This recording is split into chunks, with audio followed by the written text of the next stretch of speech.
There he is. Hello. How you going? I'm all right. What's going on? Oh, I'm fucking melting. That's what's going on. It's a bit warm, is it? Oh, dude, it is so hot. Let me just fix that for you.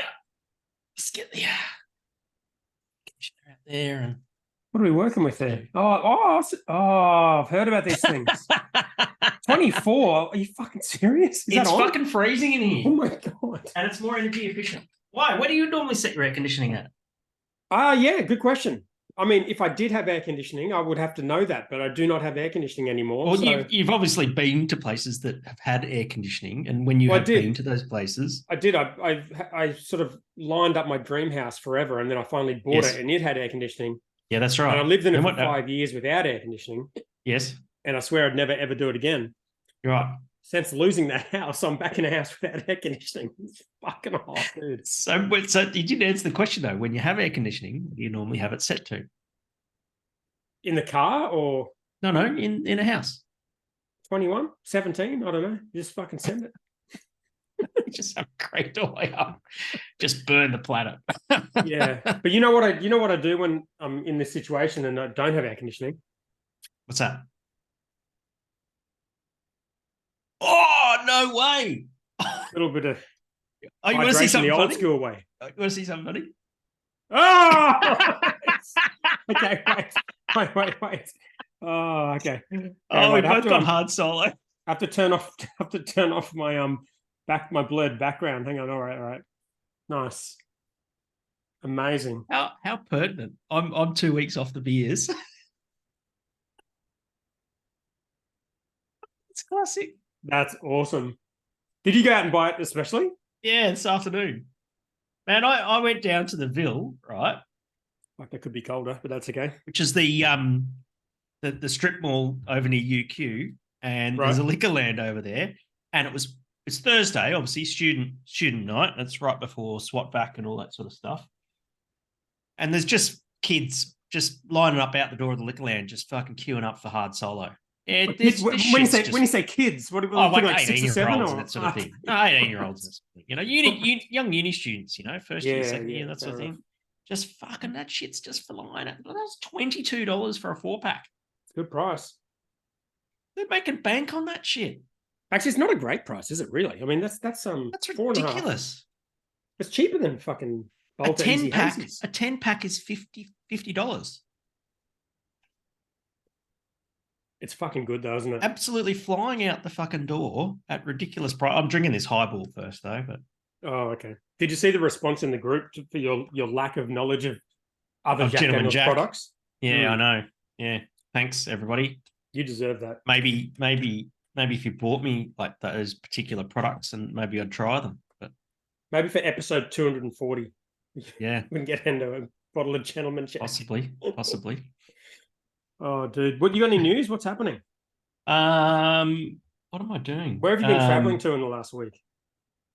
Oh, I went up to Sunshine Coast last weekend, Oh, yeah. catch up with some friends, which was really good actually because I definitely needed a fucking diversion, and I haven't ridden the VFR in a while, so I rode up for the weekend. Spent some time on the beach with friends, walking dogs, just hanging out with friends. I Just saw your first trap Instagram post. That was nice. Double tap that. which one's that one? You were on the beach contemplating life, Oh long yeah, walks that on the was beach good. type of Yeah, shit. yeah. Um, yeah, just being a dickhead, as you do. And What time do you have to uh, ride to the sunny coast to avoid being stuck in traffic the entire time? mate, I'm on a motorcycle. You're never You don't stuck give in a traffic. shit. You just No, go in don't between care. them. You filter. Yeah, right. It's safer to filter. I don't know about that, but okay. It's much safer to filter because Right. the reason why they let motorcycles filter is so they don't get hit from behind. And if you're in a car, it's good. You should let the motorcycles by because if there's a motorcycle not sitting in front of you, you're getting where you need to be quicker. Yeah, that's true. I saw a lady on a scooter doing it yesterday on the intersection here, and she was one of the Deliveroo people or Yeah, what Uber Eats or whatever with this thing on the back on the scooter. yeah, yeah. And she was wobbly as all fuck going between these cars. She's like, and I was like, oh my God, this is going to end in disaster. And then yesterday, I saw the aftermath of a scooter accident. Oh dear. Yeah. Well, I mean, all I saw was 3 or 4 ambos, cop cars, a distraught partner, and a person in the back of the ambulance. Yes. And Riding a motorcycle is bloody dangerous, hey, you know, and like, you know, I've been riding motorcycles since, you know, like my early 20s, like 2021 or something like that. And, you know, and you see people going around now, you know, like my scooter, you can ride it on a car license. You don't need a motorcycle license. There's no, you got no sense of roadcraft. And I remember, I remember I bought my sister a scooter last year, and I took her out to UQ car park to go and just teach her how to ride. Riding a motorcycle is way different to driving a car, because she was like, she'd be on the scooter and then she would just turn the handlebars in the direction that she wanted to go. But that's not how you steer something that's on 2 wheels. You have to do the opposite, don't you? It's weird. It's counter steering, exactly. Yeah. So, you know, and you know, the reason is that because it's on 2 wheels, if you're standing on a rug, let's say you're standing on a rug and I pull the rug out towards me, you're going to fall backwards, right? The opposite way to where the rug's being pulled. And that's the same physics with a motorcycle. And so and so when you counter steer, when you sort of push with your left hand in order to turn left, you're actually pulling the rug out from under the bike to make it lean over in that direction. Yeah. So before you actually, on a motorcycle, before you actually turn left, you actually turn a little bit to the right and then you turn left. Yeah. And it's fascinating. And then once you're in a corner, you steer with the throttle. Right? So if you put the throttle on in the corner, you're going to put more force on the rear wheel, and it's going to force it into the corner and turn the corner. Right. If you put the brake on, the bike's going to stand up. Right. And and so to do that is it's counterintuitive. And so people who are not very experienced in riding motorcycles, and I'm not experienced. I'm not even very good at riding motorcycle, but to not have that knowledge of the physics of how a motorcycle works. Well, they do. If you get your license, they do teach you that. But if you don't need a license, they don't. You probably not. No, they don't. No, I did it. I remember doing it. I remember that very specifically. Really? If you're thinking of riding a motorcycle, you want to know about the physics of how a motorcycle works and how to turn corners. Really good video on YouTube. It's an old 1990s film. It's called Twist of the Wrist. I've seen videos like that on the internet. Yeah. It's might not be the same. Not like that you're okay. thinking. All right. And yeah, so yeah, just be safe for fuck's sake. All right, we got a fair bit of news this weekend. There's a fair bit going on. The group's been on fire this week. Before we get into the news, can we talk Formula One? Well, yeah, as long as there's no spoilers, because I haven't seen anything. No. Are you going to spoil anything? No. Have you seen the opening ceremony? No, that's what I mean. I haven't seen that. It's not really a spoiler. But is it worth me watching? And yeah, it was. Yeah, get Aaron. It's like it's got Kylie and Journey and now you're spoiling it. Steve Aoki, and it's just music. Right. Listen to music. It's good. Is it better than the Country Music Awards or not? I'm watching. Dude, all I care about now is country music. I don't care about Steve Aoki. Why? Because it's fucking awesome. Okay, go on. Tell us about the Formula One opening ceremony. So basically, it was all these stages, maybe half a dozen, maybe 8 stages, and they just had different artists just play 2 songs, and then they would go back down, and then next artist would come up, and it was fucking sick, man. It was like, and Kylie Minogue was one of them. Kylie Minogue was there. Journey, Keith Urban, Journey. You know, Kylie's just been nominated for a Grammy. Yeah, for her latest song. Yeah, I was reading through the list of nominations. Kylie Minogue's in there. So many old people and bands are on there. It's crazy. And she's, how old is she? She must be 60. 90 at least. And she's still hot. Yeah, she's still hot. That was my first cassette that I bought. Single actually, I bought was Kylie Minogue, Locomotion. Nice. Her best work was when Robbie was writing the songs, though, and I only say that because I'm going to see Robbie this weekend. So it's as in Robbie Williams. Center. Yeah. Are you going to see Robbie Williams? I am. He's playing at Ciro May on Saturday. fuck, he's such a good entertainer. I've seen him twice before. It's the third he is. time. Oh, he's amazing. I know, he's the best. He just loves entertaining. He's so good live. Yeah, I started watching the Robbie documentary on Netflix. We were Mm. hoping to finish it before the show, but that's very unlikely. Because I got my saw kids him this at week and we're Glastonbury. watching Better Call Saul. But Pretty sure I saw him at Glastonbury. He's very good. he's the best. Okay, all right, I'll watch that. Let's get into the news center. There's too much. Yeah, right. There's so much. So, have you been following this Mighty Craft? I've given this the headline: "The Mighty Craft Grift Continues." I don't know if that's a little bit too harsh, but That's your words. Okay. What did you say? Did you say you said the Mighty Craft Grift? I mean, it's looking that way, isn't it? It's just fucking stupid. It's right, like, so let me give us the bullet points. Give us. I'll give you the bullet points of just. I only just read through the ASX updates. So share price is sitting at 1 cent. They have no chairman currently because the chairman market didn't get cap voted in. What's the market cap at 1 cent? Under 5 million. How does that make fucking sense when they own the Better Beer thing? Oh, yeah, because they got a lot of debt and they could sell it and all it would do would pay back debt. True. Anyway, go on. New MD's getting paid 30 grand a month for 6 to 7 months worth, and then she's going to finish up. Yeah. $82 million in revenue, which is still crazy to think about. That's a fucking lot of money in revenue. Yeah, but what's their profit like though? Wow, that's a good question. There's a few different numbers they had in there for profit, and none of them really made a whole lot of sense. But I think that the best one I could see was underlying EBITDA of $6 million loss. What does that even mean? I think it means the operating profit once you take out all the restructuring costs and other things. But it's like, have you seen you've seen the WeWork documentary, right? No, not yet. Oh, it's awesome. So I said, sorry, it's not a documentary. It's a TV series. It's got Jared Leto in it. Yeah, I thought we talked about it. Anyway, during the time when WeWork was crashing, it's called We Crashed. During that time, all these companies were coming up with like their own like metric. So you've got EBITDA, right? Which is basically your operating profit before you pay off debts and whatnot. Yeah. So WeWork had one called Community Adjusted EBITDA.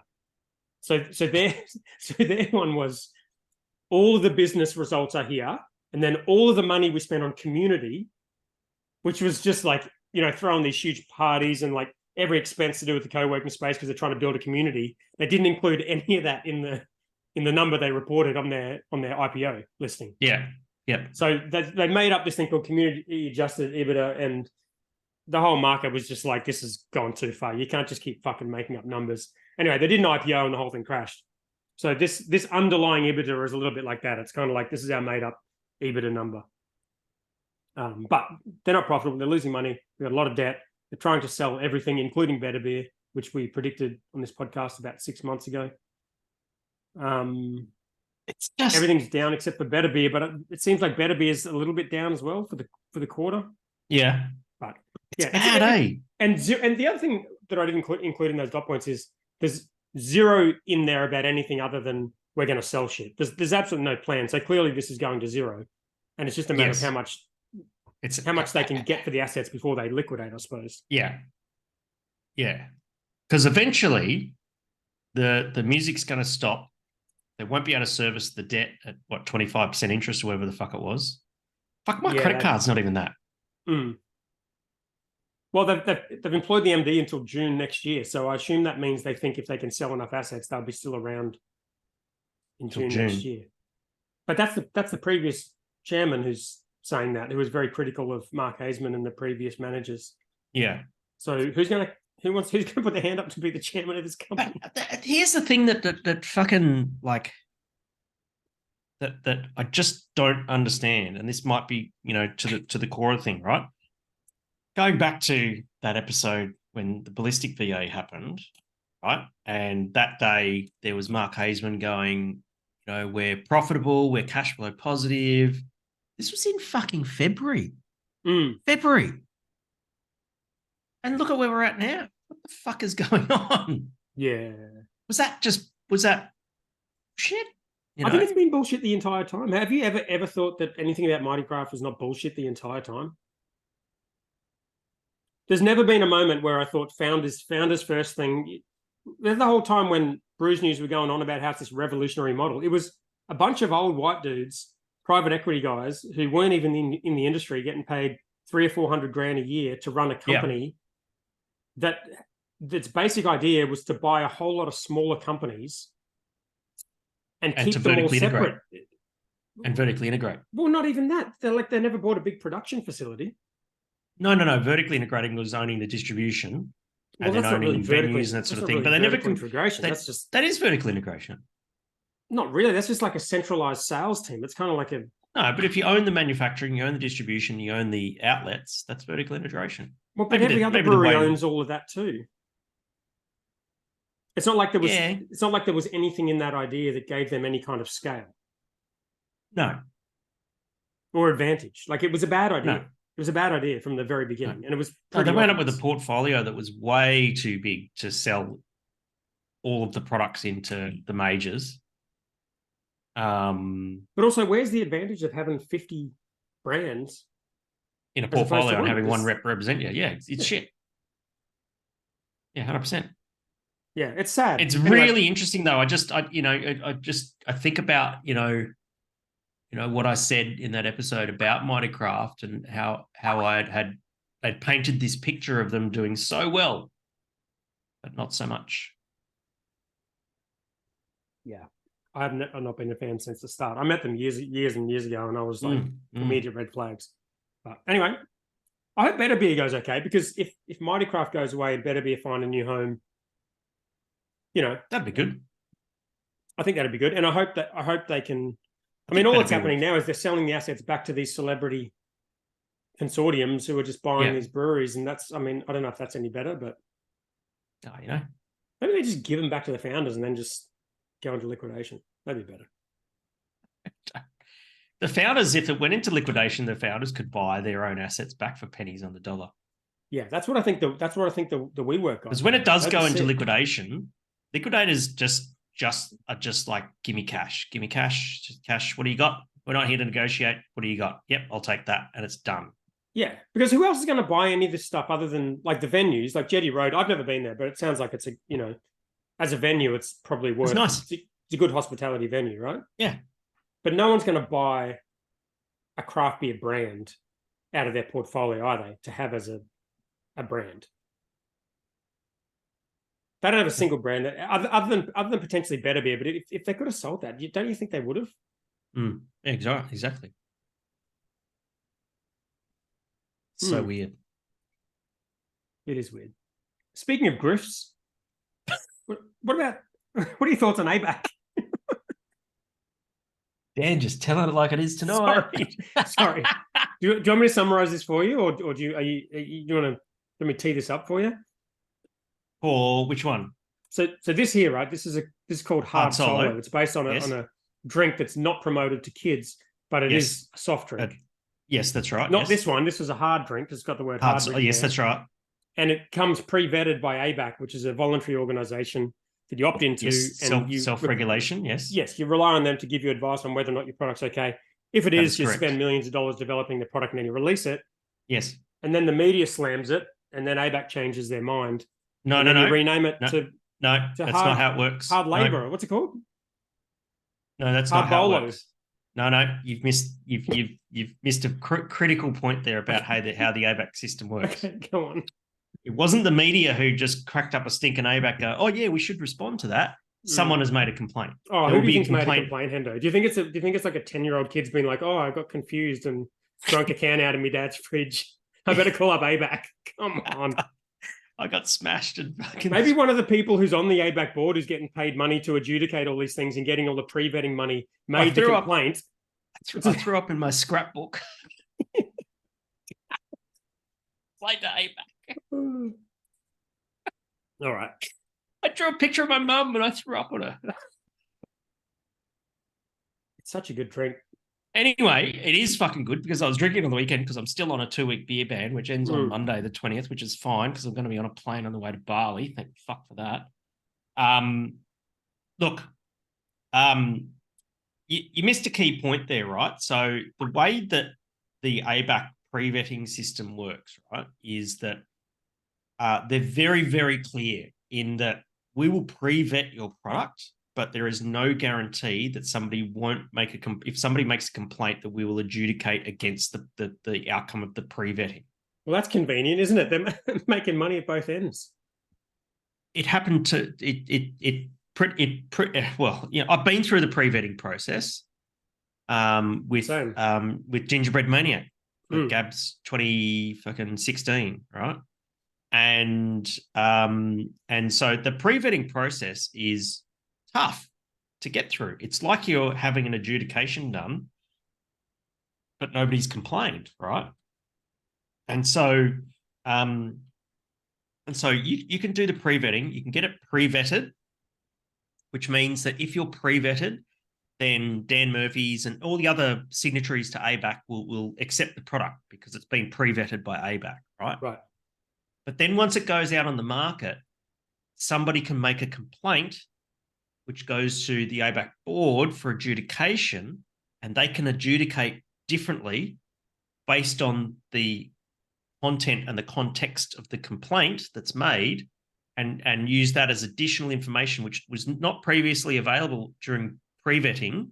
Wasn't the complaint? No, I'm serious. The complaint that, like, you know, someone, you know, like it's exactly the thing we were joking about was, like, you know, little 10-year-old Johnny, you know, got a hard solo out of the fridge instead of a regular one, and went to school drunk and threw up in his fucking scrapbook, you know.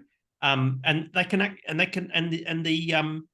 the ABAC board can take that into consideration. Well, if that happened, then clearly what we had originally considered against the ABAC code during pre-vetting was not up to a reasonable standard. And so basically that's why you can have something that's perfectly fine under pre-vetting, but it can have a complaint upheld. And it's shit. It sounds dumb. Whoever's responsible for this business model at ABAC should be running Mighty Craft. Is my thoughts, because this is a good little money spinner, isn't it? Do you know how much pre-vetting is? Come on, you pay us, right? And then you produce a product that's a copy of a drink that is a non-alcoholic soft drink known to all kids around the entire country, and then we take your money. And then we get vetted, and then we tell you can't do it anymore. Come on, it's a good business. It's a better business than Founders First. Let's be honest about that. It's I think it's $250-$300 an hour for pre-vetting at the moment. So. Yeah, I did it the only time I did it was we did billboards, and it was when we released East Coast Haze, and it was a big deal because it was the first billboard we ever did, and people didn't really do billboards back then. It's not like now. The billboard on every corner for beer now, but And the slogan I had on there was just like made by three mates in Burleigh. And ABAC reviewed it, and they came back and they said, it's not obvious that it's beer, so it needs to say beer, made by three mates in Burleigh. And that cost me about $300-$400. Yeah. Did you get paid for that? Because you seem like pretty keen on the whole ABAC thing. Be a little bit of a... Well, the thing is that, you know, it's with ABAC, you know, my personal opinion on ABAC is that a lot of people have a lot of negative things to say about ABAC because they're the wow, they think that ABAC are the wowsers who are, because they do the adjudicating, that they're the bad guy. But ABAC are not the bad guy. No, but that's not, that's none of that has been what I've complained about. No, but the thing is, ABAC are the referee, you know, and the referee is taking a little bit from all the players. Only when you ask for clarification of the rules. Like, I'll pre-referee the game if you pay me $500, and then I'll referee the game afterwards. I'll rep against you because the opposition fucking said something. It's kind of like that. Here's your chance. Seriously, here's your chance. You think the ABAC thing's good? Why? Tell me why. I don't necessarily think it's. I don't think it's good. But tell me why this voluntary ABAC code is a better idea than just having legislation that tells you you can't rip off a soft drink and make it alcoholic.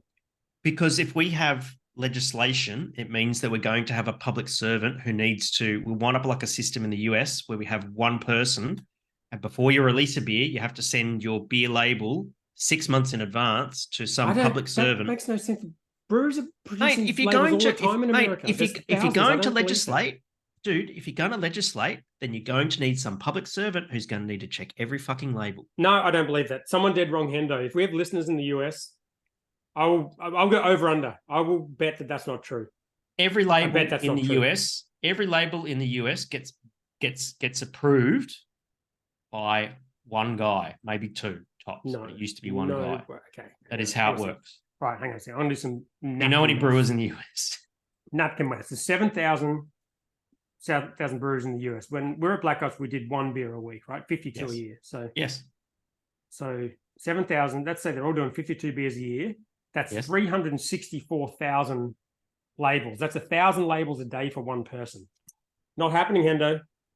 Well, someone approves them. That's like saying you can't speed because it's a law. So every time you drive your car, someone has to check you off to make sure you're speeding out your driveway. That's not how laws work. If it's a law, people are allowed to break the. You can break the law if you want, but there's consequences, right? It's like food standards. If you don't put the correct labels on your label, you can go ahead and do it, but then there's consequences afterwards if you get caught. And that's how laws work. There's very few laws where you're getting tested before you even perform the act. So if this was a body, if this was just a law or some regulations, right, that were legally enforceable, it would be written down somewhere that says it's like boating. Like it'd be written down somewhere where you have to go a certain speed, the vessel has to be a certain size, and it would be written. It would say something like, "You can't have a soft drink with the same name as a hard drink and the same design." And it would be a law. So if you broke it, you would have to get penalized for breaking it. But this is the thing, Dan. It is written down. That's the ABAC code. Okay, so they write it down and then they pre-vet it. So in this voluntary system, they write it down, then they pre-vet it and they say it's okay. Against the code, And then they say it's not okay after you release it to the entire Because country. you have the additional information of the complaint. What information itself. do they have that they didn't have before? I don't know. I'd love to. Maybe it's on their fucking website. Because there'll be an adjudication. Shit website. Well, isn't it a massive red flag that the day the announcement was made, CUB had a new brand ready to go that they even admitted in the statement they'd been working on for months prior? Because there would have been communication between Asahi and ABAC. Because they said they were being investigated, right? So as soon as they were investigated. It's not an investigation. It's an adjudication. It's different. Okay. It's a pre-investigation? It's a pre-adjudication. It's making shit up now. It's not making shit up. There's a process. And it's very clearly documented. The code of conduct is very clearly documented, right? It's fucking stupid. And how they do adjudicate. Here we go. Hard silo packaging. It's a fucking adjudication right here. Let's have a look. Right. Should I bring it up on the fucking screen? Definitely bring it up. So I don't want to be like, I want the fucking. I want to know what percentage commission of this pre-vetting you're getting from ABAC, and then I also want to know what they learned. All right, let's have a look. Fucking zoom in here, just because you got bad fucking eyesight. 8th of November, so that's last week. Yes, last week. Okay. Now look at this. Final determination numbers. Look at the number of adjudications that are involved here.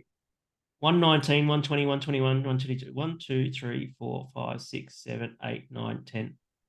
10, there's 10 complaints and a final determination.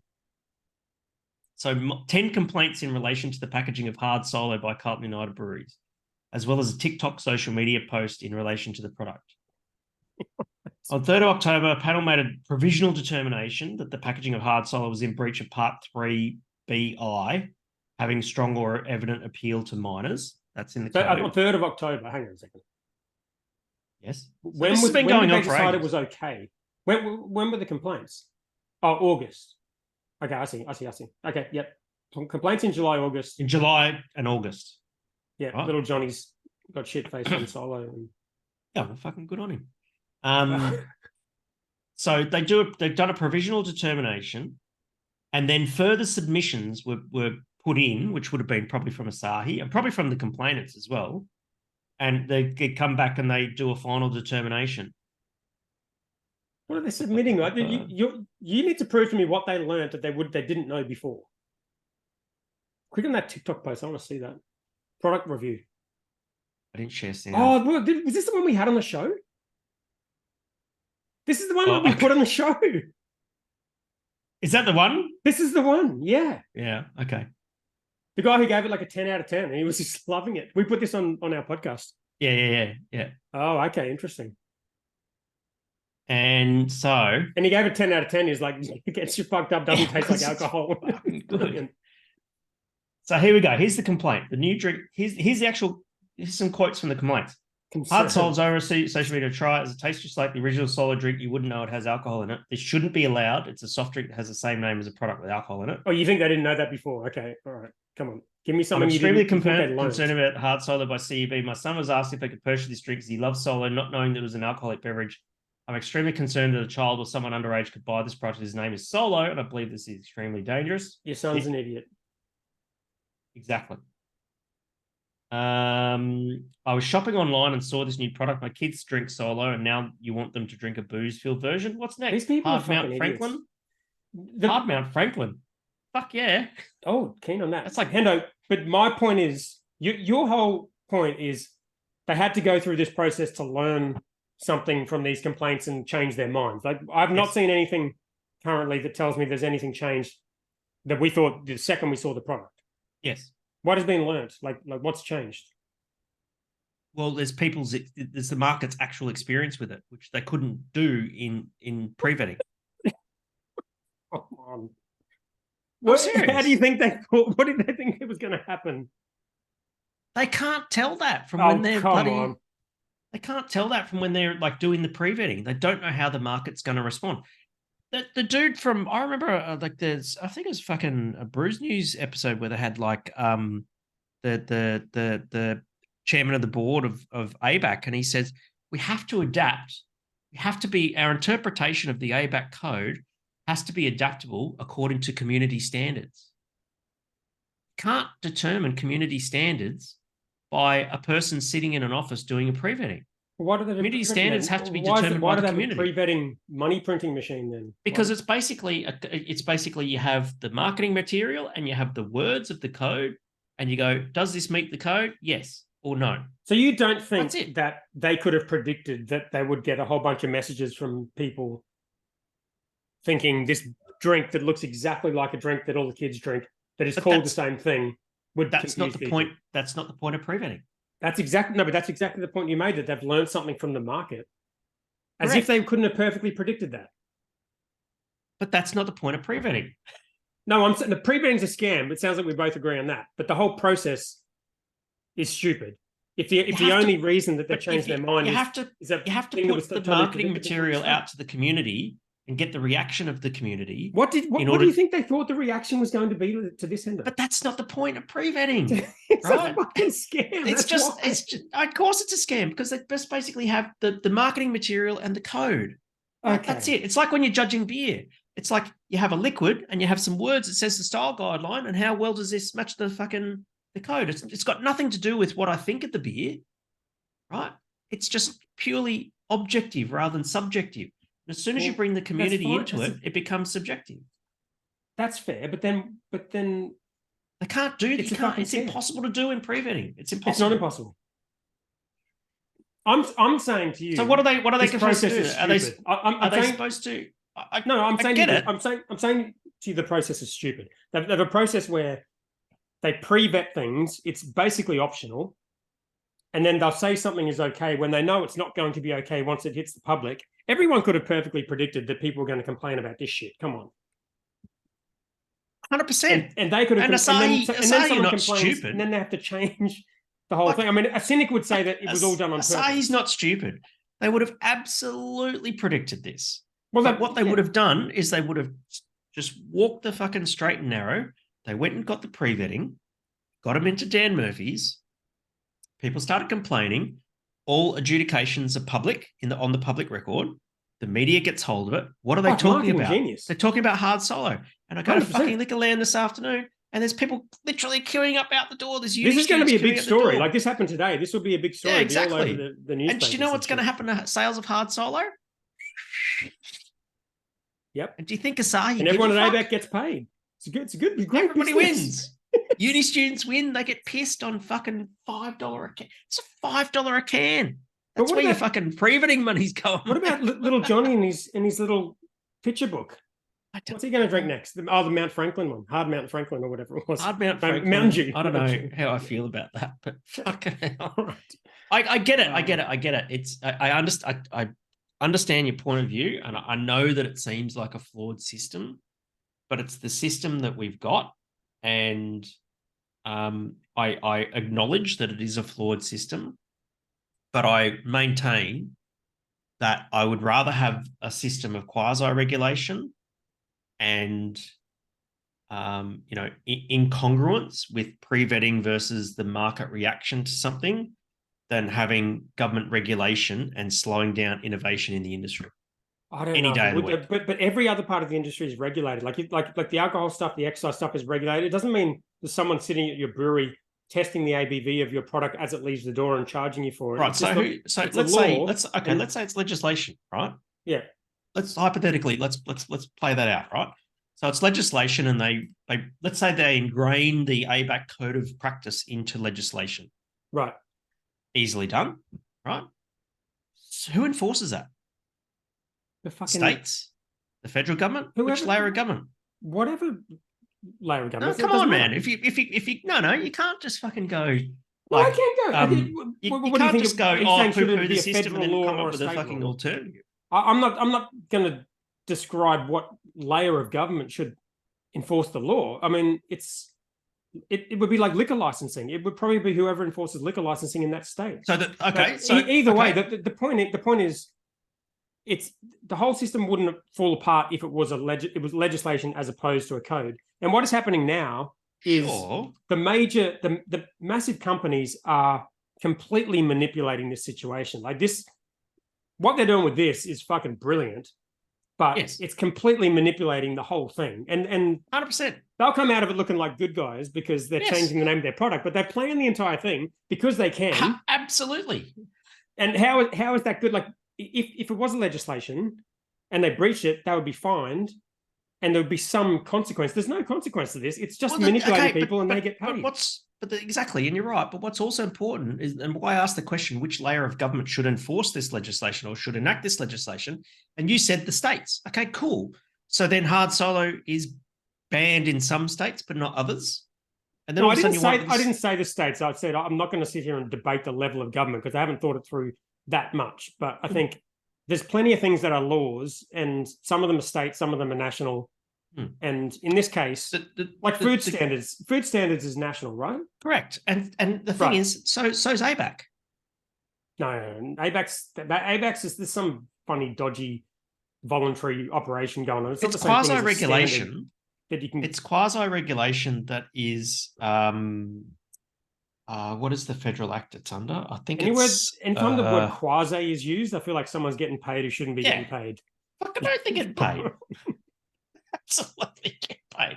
I don't know, dude. It's the some act. I think it's part of the corporations or something to do with advertising.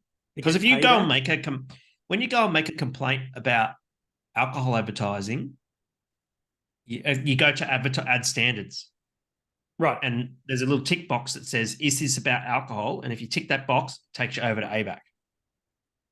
So whatever that legislation is, it's federal. Yeah. Is this an advertising issue though? I suppose it's marketing ABAC material. is about ABAC is about advertising, but like literally ABAC stands for. No. But I'm saying if you had legislation that was, you can't put certain things in certain drinks without putting a label on the side of it. If it was a law that said, you can't produce a drink that has the same name and looks the same as one that you sell to kids, that's not a marketing issue at that point. It's just a law that says what you can and can't do when you're producing alcohol. It's like, the law of how much liters you can produce under excise or whatever. It's like it's a production thing. It's not a marketing thing. Here we go. I'm cracking the fucking. Oh, no, it didn't work. Did it work? What are they going to call it? Hard. I keep forgetting. It's the worst name I've ever heard. It's in the fucking thing. I put it in here. Hard rated. Fucking awful name. And they've had months to think about it. Hard rated lemon. Man, they could do the rest of their fucking soft drinks with that label. How funny would it be if they just did the same thing? They just did like the next most popular soft drink and then just go through the whole thing every quarter, do it for a different soft drink. Yeah. Well, look what we've got. We've got hard rated Pepsi, hard rated Vibe Soda. Wait, what are you looking up? Hard rate. This is the Asahi website. Yeah, fuck. Have a look at this shit. This is the Asahi soft drinks. Oh, I see. You're So spitballing ideas. Schweppes, Okay, got it. Pepsi, Vibe, Phoenix Organic, Mountain Dew, hard rated, hard rated. Oh, what about hard Sunkissed? That'd be sick. Fucking sick. Yeah. It's like, So they could just can you hear that? That's That's my phone buzzing from fucking ABAC. Their phone's about to run fucking. They want your bank account. They're ready to make another stipend. Fuck's sake. All right. Wait, I'm gonna get another beer because that just went down so quickly because it's so hot. It doesn't even touch the sides. This shit. God. I've got a fucking. Can't believe you're drinking beer in front. I had this whole weekend last weekend, hanging out with mates, and they're just fucking smashing tins of EB, and I'm just there going, highball. I got a beer here. I bought it, and it's not even that new. What is it? It's a Bolter. A Bolter? What is it? California IPA. Oh. You know, going to the bottle shop to buy beer is just, especially with like a major one like that Dan Murphy's, it's just not an enjoyable experience. If you like the hoppy sort of fruity beers, it's almost impossible to find anything fresh, and you just kind of give up. It's like I'll just take because they're always on floor stacks and that sort of thing. Well, this in this case they're actually in a fridge. Yeah, right. The one in Benoa, but they didn't get there in a refrigerated truck or was stored in a refrigerated warehouse. And it's 5 months old. Like, and I looked at a couple of others. Like I looked at Mountain Culture one. It was like 9 months old. And it's fucking, it's too old for that kind of beer. Basically the only way. I mean, unless you're at a good bottle shop, the only way really is to just go to your local brewery. Yes, if you like fresh beer, which you should. Yes, just fucking drink local. Smells pretty good though. Yeah, well, they're doing pretty good. I got to admit, like I've had Bolter at the pub quite a bit, and we had one when we went to Palooza. Yeah, it was tasting great too. Yeah. Bloody delicious. Yeah. I think I read somewhere today, someone said that they were making it at Yatla. They're not making it at Yatla. Who was that? It was in the group, Coops, I think. He produced an essay on our last episode. They're definitely not brewing Bolter XPA at Yatla. This sounds like an opportunity to be dead wrong. If anyone actually knows. They do the well, I was there. I've been there. I know it's impossible for them to do it. They can't dry hop there. Okay. So maybe they just don't dry hop it anymore. What they do is they the tank beer, the tanks for the tank beer that go in the back of the truck, they get cleaned and purged and everything at Yatla, and then I believe they get taken to Bolter to get filled and then taken to the venues and stuff like that. But I'm 97% sure that they're not brewing Bolter XPA at Yatla. They might be brewing some of the lagers, possibly, like even Cerveza. Yeah, I wouldn't be surprised if Cerveza comes out of Yatla, but I don't think XPA comes out of Yatla. The tank thing is cool and everything, but it's basically a scam as well, right? It's basically like a plastic, bladder inside that tank. Yes. Right. It's like goon bag. Right. Yeah. The one at a radiated goon bag. The one at North Cliff's even better because it's got like Bolter fresh from the tap, and all the staff have the Bolter shirts, and there's like 20 different Bolter beers on tap, and they have this big tap thing that comes down with all this copper and everything. It's like fully sick, and then it just ends, and it just goes like that, and there's Bolter at the bottom. It's like there's no tank though. It's just exactly those tanks that are out and about, and that sort of thing were originally meant for unpasteurized Carlton Draft. Yeah. And when the Carlton Draft tank beer first came out and it was actually unpasteurized, it's fucking delicious. You ever had it? No, I remember it being a big thing when it came out, though. you can taste hop character in it and that sort of thing. It's actually really, really, really nice. There's lots of malt character, there's lots of hop character. Carlton Tank beer is great. But then obviously some bureaucrats gone, oh no, we have to pasteurize it. So it basically just became bulk Carlton Draft in a big tank. Yeah. And then it didn't sell well because there was no point of difference. It didn't taste different. But it made sense to slap Bolter XPA in it. I think it makes perfect sense. 100%. It's a scam, though. Let's just be honest about that. Everything's a scam for you. Well, I like honesty. Let's just be honest. It's totally fine if someone's marketing, then that's fine. But it's not like fresh off the tank. It's in a plastic goon bag. Yeah, but it hasn't been put in a keg. It's just gone from the bright tank to that tank to your glass. Oh, okay. As opposed from the bright tank to a keg to your glass. I love marketing more than the average person, but yeah. What about the wooden one, the one at the Brecky Creek? What's that one called? Oh, 4X off the wood. Yeah, off the wood. Oh, that's a whole different story. That's genuinely good. Right. So they fill barrels of 4X on the kegging line. Don't think it's carbonated. I don't think it's conditioned. Actually, no, it's not because it's post filter, probably post pasteurizer as well. But it is carbonated, and they fill the things. You go to the Brecky Creek Hotel and get a 4X off the wood. You see Trad, he loves 4X off the wood. So say that again. They fill the barrel on the pack line, on the keg line, yeah, on the keg line, and then it's a proper like a wooden barrel, like a wine. It's a wooden barrel, yes. And they send that to the venue, yes. And then how do they plumb that into the carbonator? They don't. They get the. Oh, it's like a hand pump. Tap. And no, it's not. They get the tap and they get a hammer and they just like Oktoberfest. Oh, wow. So it must be carbonated. Yeah, it must be. Yeah. Right. So you're getting a bit of, but you're not. Works off the woods. Works off the woods pretty good. You're not getting any. It's warm then, right? Because it's not a refrigerated. How's it stay cold? They put a jacket over it, which is like what? Got some glycol shit running through it or something. No, it's English beer temperature. It's like hand pump beer. So it is actually kind of warm. Yeah, like 12 degrees. Yeah, right. Interesting. You've had 4X off the wood? No, I never have. Oh, mate, I'll take you for a steak. I'm aware of it, but I'll take you for a steak at the Brecky Creek. All right.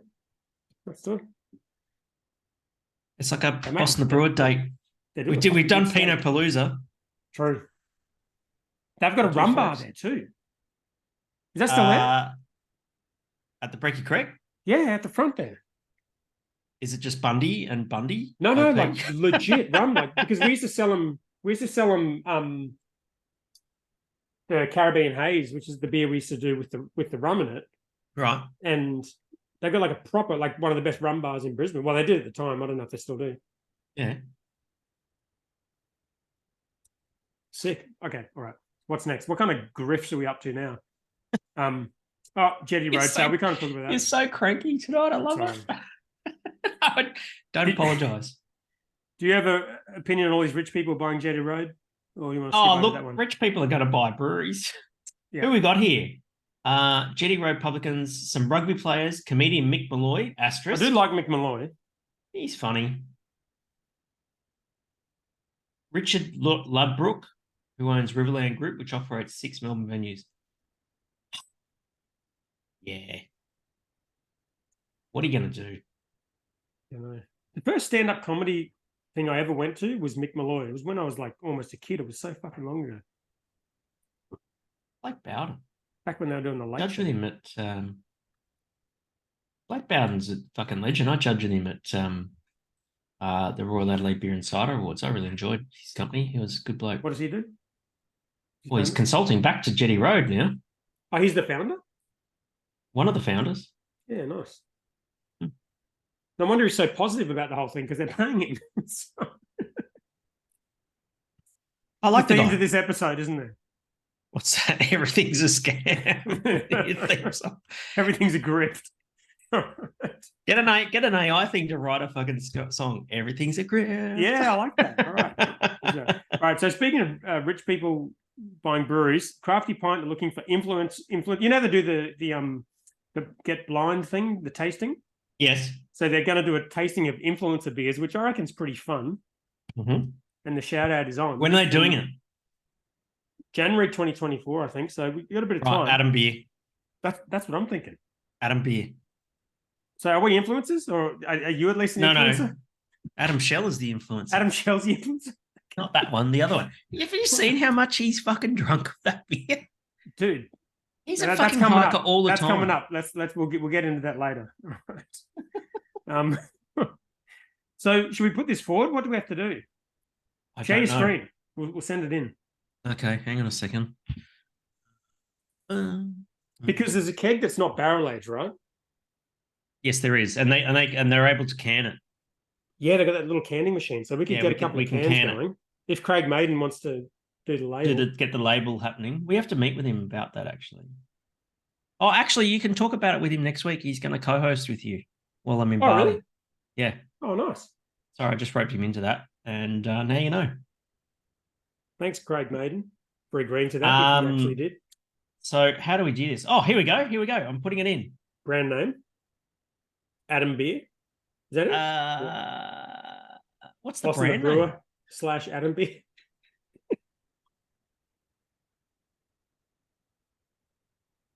Let's fucking send it. Brand name. Boss and the Brewer. Their beers. Adam Beer. Brilliant. Person, people, other entity. Adam Shell. Dan Norris. Adam Shell. In brackets, not that one. Adam Shell. Oh, nice. Yes. And Hendo. What's the email address? bossandthebrewer@gmail.com. Brewer@gmail.com. Love that. Submit beers. Enter beer. Sick. Yes. That's awesome. Do you think we'll beat Tradie? Yeah. We've got fucking smoke. We've got sour. We've got barrel, or not barrel, and we've got 2 Adam Shells. How can we lose? Exactly. Yeah, so the non-barrel aged version is what we'd send in, right? Mm-hmm. Although if we got till January, what couldn't we just it might almost be ready. How long's it going to be in the barrel for? Well, they're going to release it in January, I think. What's the date on that website? 2024. We need some hero photography, like the inspired unemployed. Wait. Yeah, true. Can we do AI? I don't want to make any more effort than I've already made, to be frank. Okay. All right. Brewski turns 10. Fuck yeah, I love that place. I don't go there enough. I do not go there enough. This is a good article on Crafty Point too. It's nice. It's good to recognise some good people and a good venue. And Matt and Ant are just fucking legends. And it's just they're still just, passionate about it. Got the bottle shops now, my beer dealer.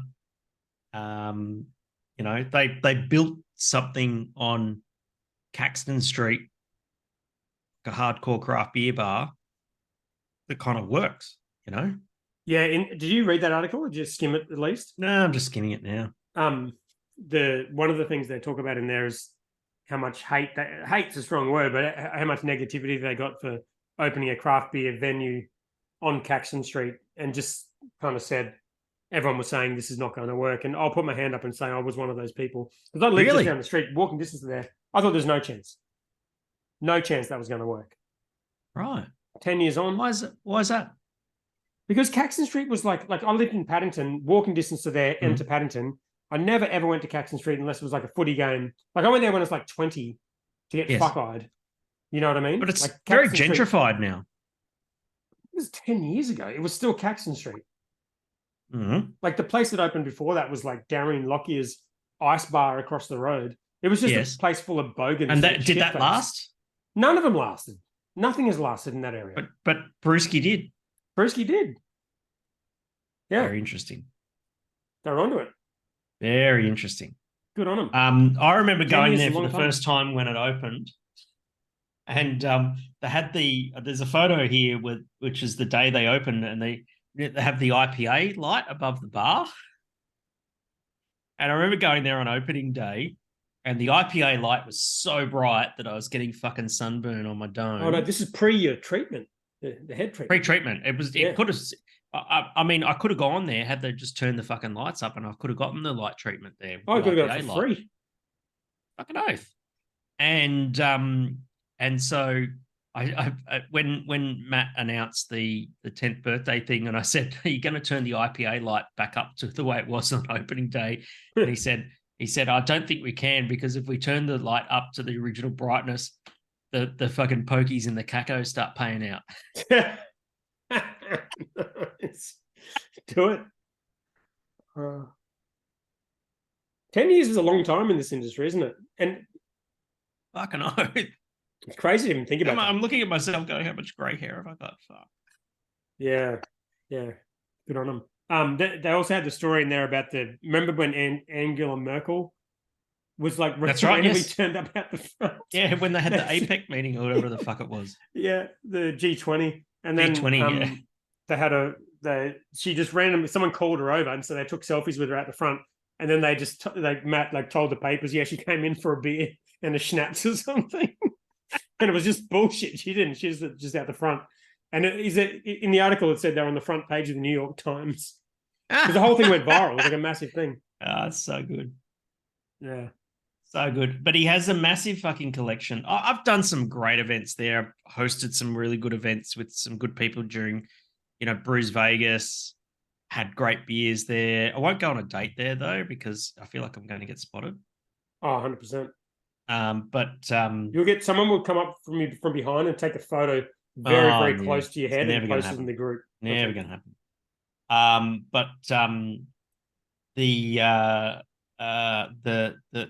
It's just good, and Matt's just the fucking best, and he gives the best fucking hugs, and he is a hugger. That's true. With Matty Emerson, I just love we don't say much to each other. We don't see each other a lot, but I just love the fact that we don't say a lot to each other, but there's this massive amount of mutual respect. It's really good. It's like the relationship between ABAC and the people who are giving them money is just sort of like a bit of a. Yeah, I give him money. I scratch your back, you scratch mine. And I've fucking spent a shitload of money in my beer dealer. Just 100%. Who hasn't been downstairs in the basement there, just fucking cracking out bloody, $60, $80 bottles of fucking Cantillon and just going, yeah, let's fucking send it. Yeah, that place is crazy. Yeah, but it's fun. Mm. If you feel like going into full beer geek mode, fuck, I can't think of a better place to go. Yep. How's the hard solo going for you? So the hard rated. How's the hard rated going for you? Hard rated alcoholic lemon. Mm. I drank a few of these over the weekend, and I'm trying to avoid sugar. Do they have a nutrition panel on it? No, they don't. No nutrition panel. So however much sugar, it's just such a fucking easy drink to make. So delicious. Imagine if they fucked it up in the factory. Like they basically said the formulation is exactly the same, except this has got 5% ethanol or 4.5% ethanol in it. Imagine fucking it up in the plant where you send hard solo into regular solo cans by accident. Oh, then you're in trouble. Then little Johnny's all kinds of little Johnny's definitely going to fucking throw up on his fucking scrapbook. And you know who's going to adjudicate that? Not the fucking quasi ABAC. It's not an ABAC issue. It's food standards. They're going to step in and go, what the fuck? Yeah. That, to be fair, though, I reckon the checks and balances on that would be huge. Oh, yeah. Like they would be, I reckon there would be checks and balances on the packaging line now, because it's the same packaging line as Solo. But they would be basically doing alcohol tests of cans off the line to ensure that there's no alcohol in the regular Solo. It might be the way you think craft beer works in America. Maybe every single can that comes off the line, it gets cracked and someone tastes it to make sure it's okay. That'd be the best job. It would be. I want that job. Short career. Right. What's that? A short career, but yes. Oh, yeah. All right. Final story. Sierra Nevadas are not going to be quite as available in Australia. Yeah. The supply reduces imports? Yeah, Phoenix not bringing in as much Sierra Nevada. Man, 11 years ago or so when I was living in Geelong, one of my favorite things to do was on a Saturday night. I just want to hang out and watch some movies and that sort of thing. And around the corner, I was living in Geelong West and just off Paco. And I would walk around the corner to the Dan Murphy's, and the craft beer section of the Dan Murphy's 11 years ago was you'd have Shime, you'd have Sierra Nevada, you'd have Delirium Tremens, and that'd be pretty much it. And I would go, and there was a really good deli store, like all the prosciuttos and cheeses and shit. And I'd go buy a whole bunch of cheeses and prosciuttos and tapenade and all that sort of thing. And I'd go buy some Sierra Nevada Torpedo, a couple of cans, some Delirium Tremens. Yep. And maybe a Shime if I was feeling like it. And that was the extent of my... Did you say Shime? Shime. Oh, sorry. Okay. For sake. I'm sorry. I can't. It's a fucking Zoom thing. I thought it was some Melbourne shit. And just go and just fucking munge out in my on my couch and just hang out and drink beer and drink awesome beer. And Sierra Nevada Torpedo is a fucking amazing beer. That was the big dog, wasn't it? That was like a sort of 6.5% or something like that. 7.1. Yeah. And it was good. Life was good. It was much simpler then. 100%. Do you remember when they brought out the Southern and Northern Hemisphere IPA? They were in Dan Murphy's. Yeah. Do you remember those ones? Yeah, exactly. Fucking great. But Sierra Nevada do beer so well. And maybe it's not going to be around so much, and that'll be a shame. But when was the last time you drank a Sierra Nevada beer? I've drunk a few this year. Have you really? Yeah. Yep. In what context? If I see it at a Dan's or BWS, I pretty much won't hesitate to buy it. Really? Yeah. So when you buy it, do you check how old it is? You don't care. You just fucking send it. Wow. Okay. Interesting. No, because you just know it's going to be good. Really? Wow. Yeah. That's a as far as beer brands go, like I just trust it. It's like to the point where don't even check the date code. Yeah, I don't know about this advice. I feel like this is bad advice. No, it's not bad advice at all. Interesting. Okay. I've never had a bad one. I've had some average ones that have been on tap, on draft, sorry, but not ever had a bad one in a can, or a bottle for that matter. Interesting. Yeah, the way you think about it is very different to the way I think about it. I think. Why have you had a bad experience? Well, no. I think everything you said about having a great introduction to the brand is exactly my experience. It used to be a beer that I would look up to, and Eddie would like come back from Brisbane and bring back the Southern Hemisphere and the Northern Hemisphere and be like, "Fuck, this is amazing!" Like they were the best beers you could get at Dan Murphy's. Yes. Plus, I was aware that way before that you had the whole history of that beer coming out, and then was it Phil Sexton who came over from there to do Little Creatures, and then those beers kind of being the beers that I liked. I was aware that was the history of it. But once I started drinking fresh beer and no longer could pick up on oxidation and stuff like that from beers at Dan Murphy's, I couldn't. It didn't taste the same to me ever again. None of those beers did, and so I haven't drunk one in years and years. And I also wonder whether, like, there was a time where I remember when I first went to Zapickle, which was our first craft beer bar on the Gold Coast. It was, I don't know how long ago this was, more than 10 years ago. They had Sierra Nevada in the bottle, and it was an American themed burger restaurant. So that was their thing. Craft beer was their thing, but it was before they even had taps, I think.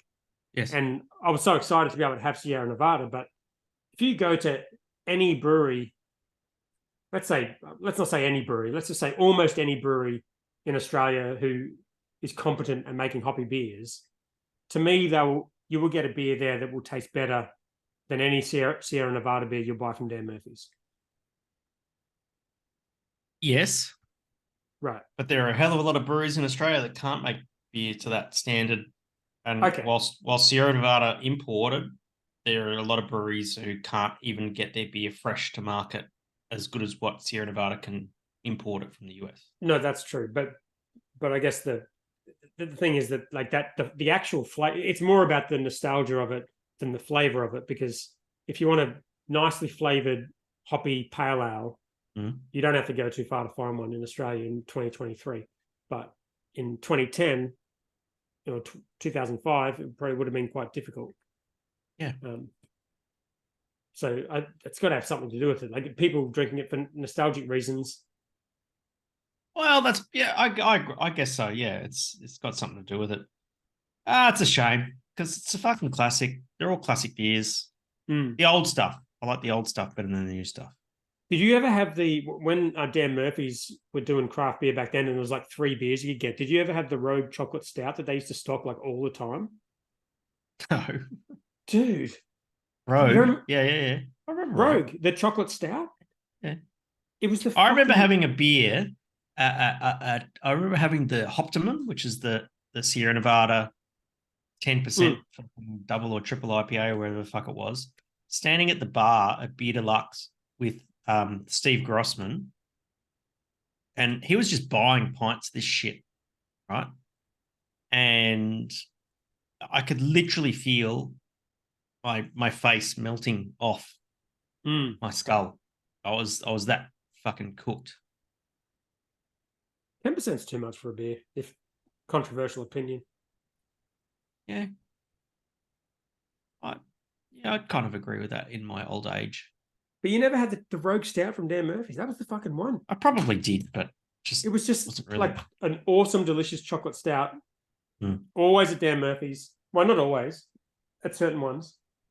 This is before like craft beer was. Does Rogue still exist? I'm sure it does, but the first Gabs I went to when they were in Dan Murphy's, the Rogue dude like walked in the front door, like next to me. I'm like, that's the motherfucker with the beard who did the beard beer. Yeah. Rogue Ales and Spirits, it still exists. Fuck yeah. Am I over 21? Fuck yeah, I'm over 21. Well over, I might say. Hey? Hey, yeah, so, nothing. Should we get into some questions? Yeah, go on then. All right. Oh man. Oh, Hendo reacts. Okay, let's do Hendo reacts real quick. Okay. Got to share sound. Share sound, and it's nothing. We're not going to get sued for. Do you reckon I should have another beer because I got this one? Well, can I have a wee and then I'll get myself another hard solo? Yeah, all right. I'm going to pause this. Oh, okay. So Hendo's gone. Oh, he can hear me because I'm in his ears. But I can see his screen. Oh, that's just what's in the Brewer show notes. That's boring. All right, I'm gonna have another beer. We've got one more of these Hiker Hira Haze NZ Hazy IPAs left. It's a little bit high on the standards. Let me have a look at this. Pregnancy warning. ABAC pre-verified. Oh, that's nice. 2.4. I made that up. That's not true. 2.4. Wait, can you hike and drink beer at the same time? I don't know if that's ABAC approved. Okay, 2.4 standards. I'm not going to have all of it because, it's a school night. I can hear you in the bathroom. Yeah, I know. Do you like that? No. No, that's fair. I'm trying to concentrate. I get stage fright. Yeah, that's fair. I was just made acutely aware of why the word sweating your balls off existed. I'd forgotten. Yeah. But it is actually a thing. All right. That's how hot I am right now. But link one. I'm cooling down with this Hiker. Yes. Hira Haze. Yep. Can you hike and drink beer at the same time, Hendo? Is that a 100% situation? Yes, of course. Okay. In fact, hiking's better with beer. Okay. All right, let's go. Oh, we actually got. It's okay. You do that. You do that first. Tasting Adam beer again. I just happen to be here. It's not any sort of collusion, guys. It is collusion. It's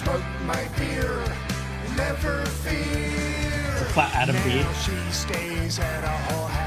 don't know if this music if we're going to cancel. Well, who knows? Looks great, doesn't it? The color on that. Yeah, Adam Shell is going to drink all the Adam beer before the Adam beer gets released. Oh, that was the only reason why it's going to get called Adam beer is that Adam Shell is going to drink all of it. But that was sensory, right?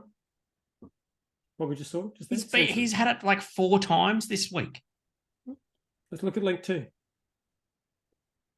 It's another fucking video of Adam Shell drinking the Adam beer. Of course it is. It'll smell like CO2 though. And the big weight thing. Oh, that's a fish bag. Fancy equipment, man. Look at What this. else is there? It's going into the barrels. You got smell-o-vision? It's coming out here. Yeah, man. It'll smell like CO2 And though. the big That looks good. So it's going into the Jack Daniels barrels With the help of Adam Shell.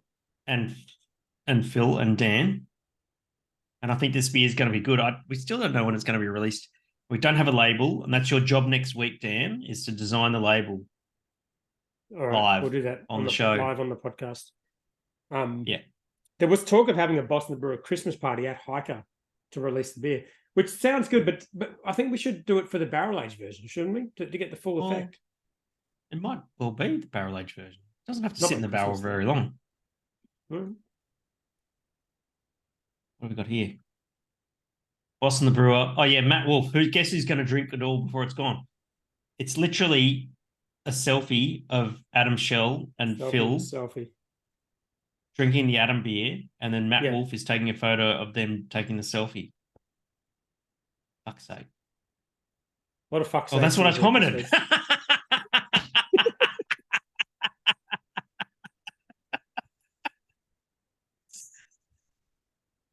I'm sorry. I commented what I said. Did you see the thread? Did you see the thread today where it was like, fuck's sake, fuck's sake. Next person, fuck's sake, fuck's sake. If you're listening to this and you want to be part of the fun in the Facebook group, facebook.com/groups/Boston the Brewer, Boston the Brewer. comment fuck's sake on every post. Fuck's and sake. Answer the comment. you're good to Answer go. the questions wrong and you'll get let in. Yeah, just zero. It's like ABAC. We'll pre-vet you. We'll pre-vet you Yeah. and then we'll boot you the fuck And then we'll out boot if you you don't out. if you don't use the right punctuation when you ask a question. True. I did boot Matt Kirkengard out of the group, and he wasn't very happy about that, but it's okay. He hasn't tried to rejoin, so Why did you boot him out? he wasn't contributing. I booted everyone out. He wasn't contributing. Like as a general thing, you know what I mean? Oh my god. Talk about Yeah. stirring the ants nest. People who stalk the groups and don't contribute. Yeah, You got fair to enough. contribute. You got to be in there, and Of you got to course. reply "fuck's sake" on every post. Nut I up wanna- or shut up. A lot of fuck sakes this week. Yeah. Should we do 12 questions? Can you please? All right. All right, what do you got? All righty. All right, Stephen Kegel. Oh. Question: when all the Adam Shells, i.e., this one, that one, the other one, Yes. the next one, Mhm. and the one after, Yes. going to be guests on the one podcast? I think we should at least have one episode with 2 Adam Shells in it. I We think could all- probably get more. I think that's a great idea. I love that idea actually. Yes, Right. Because Adam Shell has a group of Adam Shells. that's correct. There That's are. fucking I think brilliant. he's got like 30 something Adam Shells in his group. That's a What would lot we- of Adam Shells. What would we say to them? Just be like, just come on this podcast about beer. I don't know why. What do you say? Do they have the same middle name? I don't know. I mean, at least the beer ones would have to come on. That would make sense. Yeah, that's true. All right. Louis G, we have no idea who you are. But we still love him. Number one contributor to the 12. Hmm. You know what we should do when we have the parties? We should do like 12 of the year type thing. Like top 12. Top 12 of the year. Top 12. Yeah. Contributors. I'm not saying Louis G would be number one, but as I say No. his name, there's fireworks going off next to Yes. my house. Can you hear that shit? That's a bit of an omen. It's a bit of an omen. Right, question. Now that Hard Solo has to change its name, is it going to be sold dirty cheap, e.g. when 150 lashes change their design? Not according to Hendo's story. Or I don't think they'll change the price. No. Definitely not change the price. No, I think Only he's saying run out the existing package. No, they don't need to. They've got, I think, until February 8th to run out the old packaging.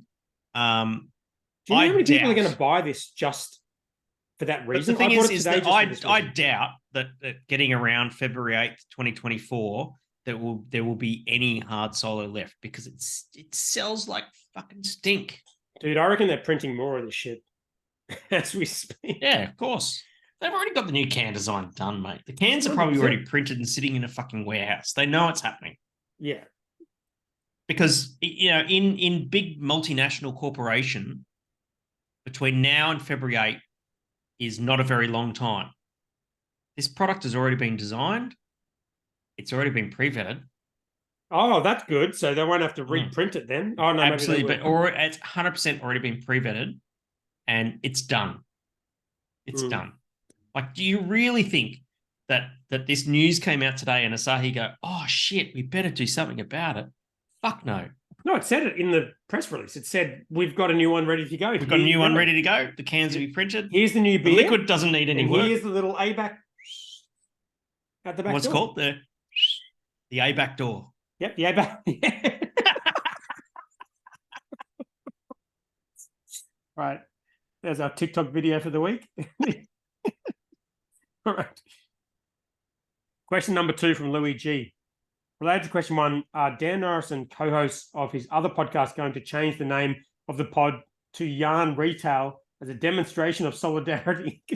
Okay. What? Yeah, I'm not really doing the Yarn Solo podcast anymore because I've got too much fucking work to do. And I've only got room for one podcast. Make time for this shit. Yeah. Consider yourself lucky, Hendo. I don't want to let the 12 down. Okay. This is the one I'm sticking with. Right. Or is that the Bean and the Brewer? Yeah, okay, we could do that. There is I need to read your latest blog post though.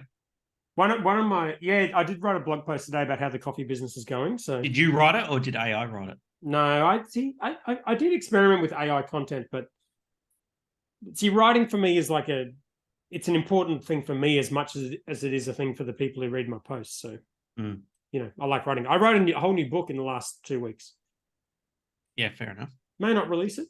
Probably won't release A it. book. It's Say you wrote a book Wrote a book, ready to go.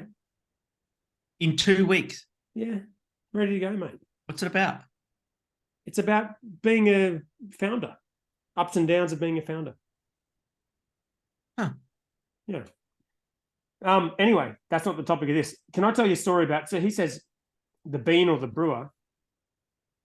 There's a lot of jokes to be made about like flicking the bean. You know what I mean? You got to be careful with this, right? I know what you're talking about. Okay, but today I was getting a demonstration because my son's going to come work with me next week, which is going to be, I'm very excited about because I always wanted Geordie. So Your favorite one? Yeah, he's my favorite one currently, but he wasn't always my favorite one. I had an original favorite and he's overtaken. But yeah, I always had dreams of him working at the brewery. I thought that'd be super cool, but then that obviously didn't happen. But he's going to work at the coffee company, which is cool. But the lady Julia who does the bean packing, right? She was explaining to me how to do the bean packing today, and so it packs into a little bag, right?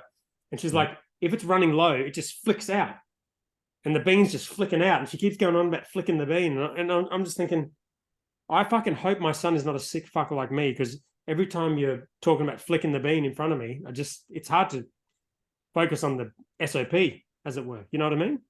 Yeah. Probably you should move on from this conversation. Okay. All right. It came up in the 12 questions. All right. Our next question. Yep. All right. Jamie Dom. Not a question, but how funny is it now that Vic has CDS, container deposit scheme, another fucking grift? What a topic this is. This is coming a theme. Okay. All right. Everyone is chucking a fit. Everything went up 50 cents when they only thought it would go up 10 cents, leading to everyone actually learning how the CDS works and now being even more grumpy. Yeah. So probably a whole lot of woke people supported this, saying it was going to save the fucking world.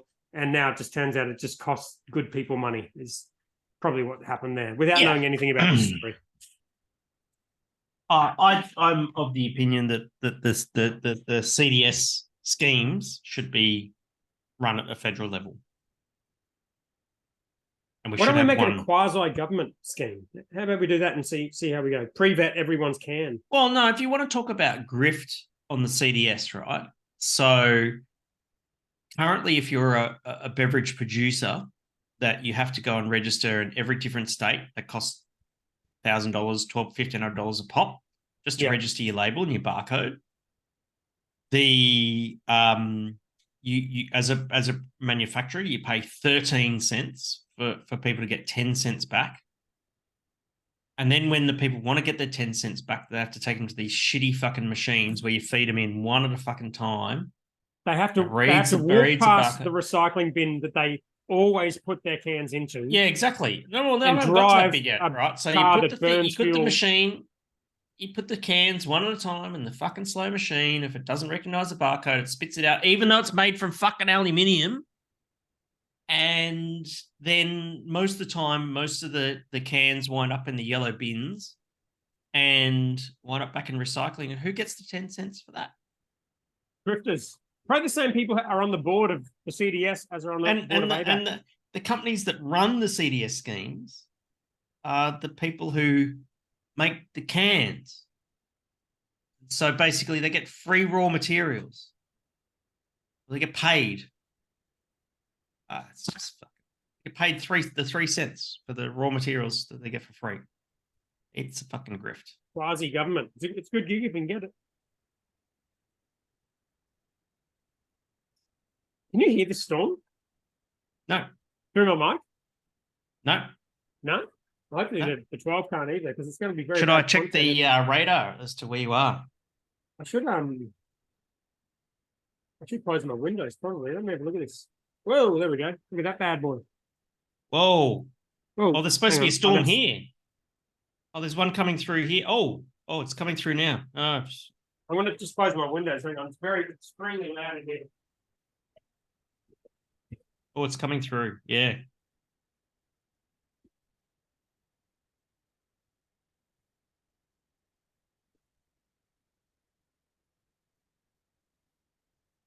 Well, Oh, that's better. That'll cool the house down. That's good. I like that. All right. Ev Lloyd. Question. what's he got to say for himself?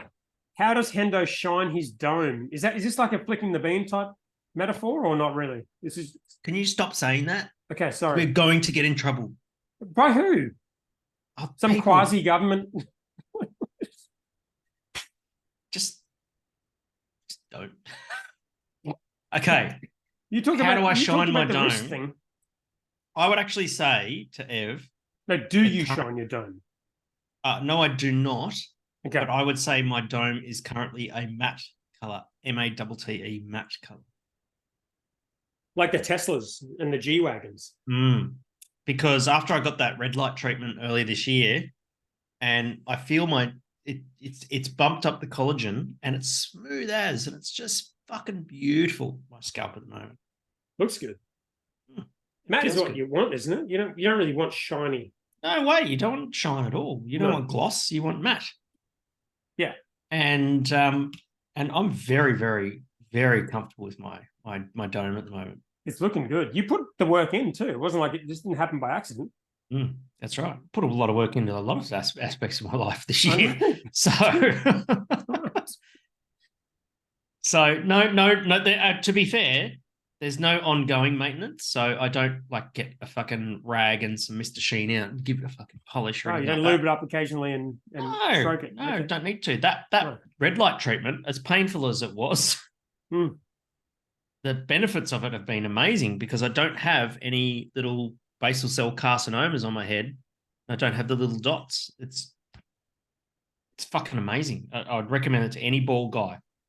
Wow. If you're bald and you've been sunburnt a lot of times, go get that treatment. It's amazing. Do we have to say that's not bald advice or that is actually bald advice? Yeah, it's actually bald guy advice. Yeah. Okay. All right. Good. Because the reason why I got that red light treatment done, my father, in his, last years of his life, was constantly having skin cancers cut out of his scalp. In his from his late 60s right up until he passed away. And I was like, fuck, man, that's terrible. I don't want to do that. And all I got to do is sit under a light and put up with some fucking peeling on my scalp once every couple of years. Bring it. I don't give a shit. 100%. All right. Next question. Jet Rigetti, who's got He's a good boy. 100% strike rate at Boston the Brewer meetups. The last one wasn't even really a meetup. So the first meetup he was there and you weren't. Yes. The second meetup was the Gabs one. He was there. Yeah, he was at the Brew Day. He was at the Brew Day For as Adam one Beer. of for Adam Beer, and that wasn't even really a meetup, but he's still there. Yep, that's right. Yeah. So he's got the 100%.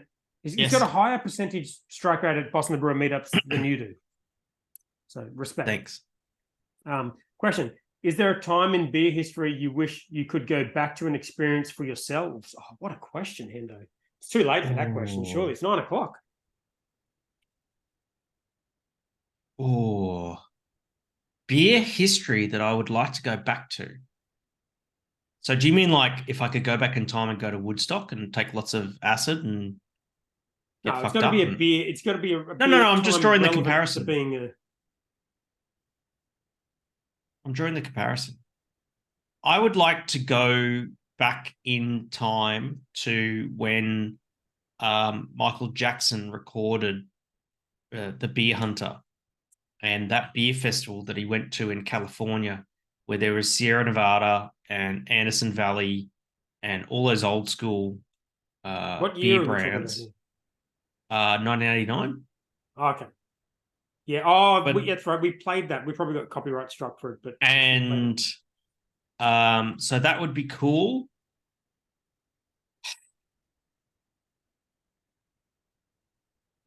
Maybe the first batch of either Pliny the Elder or Hetty Topper or something like that when that was first released, and people just went, wow, what the fuck is that? Mm. That would be kind of cool as well. What What about back like thousands of years ago when you could be the guy who there would was no bring- beer that, more than sort of, 400 odd years ago. That's bullshit. Really? Beer existed, but it wasn't the same, like fucking, even if you go back to like the, late 1700s, early 1800s before Louis Pasteur and at the Carlsberg Brewery and that sort of thing, beer was brown. It was mixed culture. It was all Bretty and shit like that. It was no, Right. like Carlsberg invented single culture beer, like clean lager beer. Yeah, no, I get And- that. But if you go back like hundreds of years, 1,000 years, you could be like the guy who was like solving all of the town's problems, sickness and health problems, because you're the one brewing up the alcohol. Yeah. And beer. Would that be a good time or not really? Because you'd be like the spiritual leader of the whole fucking thing. Perhaps, but then, you'd have fucking scabies all over yourself and scurvy, always scurvy. Yeah, true. You'd be dead very quickly. Absolutely, at a very young age. Yeah. Younger than you, younger than me. Definitely.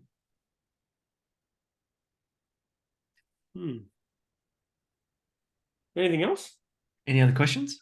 I think the best time for beer was fucking the time we talked about. I think was the best time for beer for me personally. Anyway.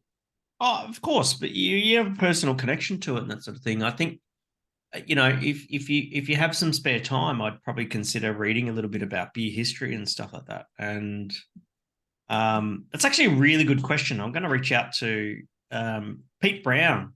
I'm going to ask Pete Brown what he thinks about if he was alive at a certain period of time of beer history. When would he want to be alive? It is a good question because you have to think about not like, okay, this particularly influential beer might have come out at this time, but what would it feel like to be there at that time? Probably bears no resemblance to what it ended up turning into. Of course. But the best time for beer, at least in my life, was what are we at, 2023? Yeah. 13 years ago. It was good fun. Or I would say When we had those beers at curbside. Yeah, but before then It was too, simple. even just getting into the Sierra Nevadas, the Little Creatures, even Bogues, just any kind of beer that tastes slightly different to the normal beer. Correct. And then that explosion of all the beers until a couple of years ago. That was a good time. That was a good time. Yeah, love it. Adam Shell replied 3 times. It could be 3 different Adam Shells though. You never know. Oh, he said yes to when the Adam beer was first brewed. Well, we're all there. You, me, Jet, and Adam were all there when the Adam beer was first brewed. Right, Sean Astle, Future Magic. Didn't put question : which shows that he's not going to win Guest of the Year. Seems like Hard Solo being dead means actually it's just ... dying a slow to moderate death. The last of their stock leaving warehouses by no later than 9th of February. It's a long time in the future, isn't it? Means we'll still be seeing them on the shelves for a while. And it's all but guaranteed to sell out and to get it before it's gone mentality, 100%. Is that time frame normal, or have they been given easier ride than some others? It does seem like a long time, doesn't it? February. Yes. It seems a very long time. It's been a wild year. Yeah. Very Special wild treatment? year. Are they in on the grift, do you think? Or Probably. Adam Shaw replied, we should just get Adam Shaw back on the podcast. All right. Now, you've got Craig Maiden next week. Here we go. Jet Brigade statement posted today. Oh, no. Oh, beneficial beer co. Okay, there we go. 418,000 raised, 100 investors, 200% Oh, funded. DJ. That's your boy. Yeah. Finished today. So that wasn't a question, but it was a 480K. Yeah. Pretty good. Isn't Good it going. interesting that it was 418K? What did Filter raise? 2 2.5? million. 2 million. Yeah. We know where the money's at. Well, I don't know that you compare the two from that point of view. Fuck off. No. Filter had they got a good, decent brand in a big market. Yeah. 418K is actually pretty decent. That's a fucking lot of money. Not bad at all. Not bad at all. Good effort. All right, that's it. Well, I'll see you in 2 weeks. Going to Bali. What's happening in Bali? Going to visit a client Okay. twice. Do you want to know my December travel? So I'm in Bali next week, and then on the 4th of December, Are you allowed to fly say out. who the clients are, or you'd rather not? No, I'll just say the cities I'm going to. Okay. So I'm going to Alice Springs. Well, that kind of fucking gives it away, doesn't it? Well, I mean, past, And then- you're going to catch up with the inspired unemployed guy. That's, well, okay. And so, yeah, on 4th of December, I'm going to Alice Springs. Then I'm going to Melbourne. Then I'm going to Bali, and then coming back, and then Christmas. And I'm looking forward to the end of the year. I'm going to relax. I'm going to ride my motorcycles. I'm going to drink a shitload of beer and do as little as possible. Boston Brewer Christmas party, maybe at Highgate. And the Boston Brewer Christmas party, and do as little as possible. You travel a lot, dude. There must be part of you that enjoys it. Otherwise, you wouldn't do it. I love it. And I'm ramping it up next year, I've decided. Jesus Christ. Yeah, because in January, I'm off to Toronto and Miami.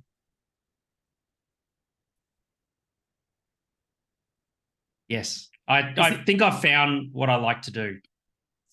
Me too. And I'm going to start to ramp up the Rockstar Brewer social media around that, because it's fun. I enjoy it. I enjoy going to lots of different places and doing lots of different things and having cool beer and brewing experiences. Can I ask you if there's a beer event in America that's somewhere in between the 6th and the 9th of June in 2024? Is there any beer events going on in The 6th and the 9th of June? Maybe the GABF. Okay, all right. Because in Denver. the Country Music Association has a big festival in Nashville. I want to make it a work trip.